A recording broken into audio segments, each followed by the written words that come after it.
వ్యవహరించే ప్రభుత్వం BRS party ప్రభుత్వం.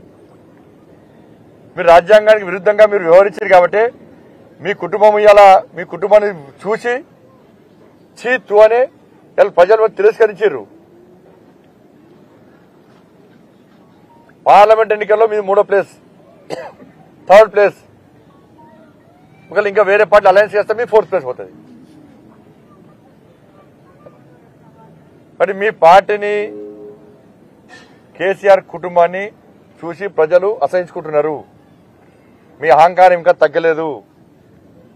కేసీఆర్ కుటుంబం యొక్క అహంకారం ఇంకా తగ్గలేదు. ఇంకా మేము అధికారం ఉన్నామని చెప్పి విర్రవీగుతున్నారు వీళ్ళు. కానీ క్షేత్రస్థాయిలో పోయి ప్రజలు ఏమనుకుంటున్నారు మీ గురించో ఒక్కసారి తెలుసుకునే ప్రయత్నం చేయండి. కింది స్థాయి బీఆర్ఎస్ పార్టీ కార్యకర్తలు మీ కుటుంబం గురించి మీ గురించి ఏమనుకుంటారో తెలుసుకునే ప్రయత్నం చేయండి. కింది స్థాయి నాయకులు మీ కుటుంబం గురించి ఏమనుకుంటారో తెలుసుకునే ప్రయత్నం చేయండి. అప్పుడన్నా మీలో కూడా మార్పు వస్తుంది. ఇంకా మేము మా అయ్య ముఖ్యమంత్రి, మేము మంత్రులము, మేము ఏం చెప్పినా నడుస్తుంది, మేము గుండాగిరి చేస్తాం, మేము దాదాగిరి చేస్తామంటే ప్రజలు తిరగబడతారు అన్న విషయాన్ని కేసీఆర్ కుటుంబం గుర్తుంచుకోవాలి.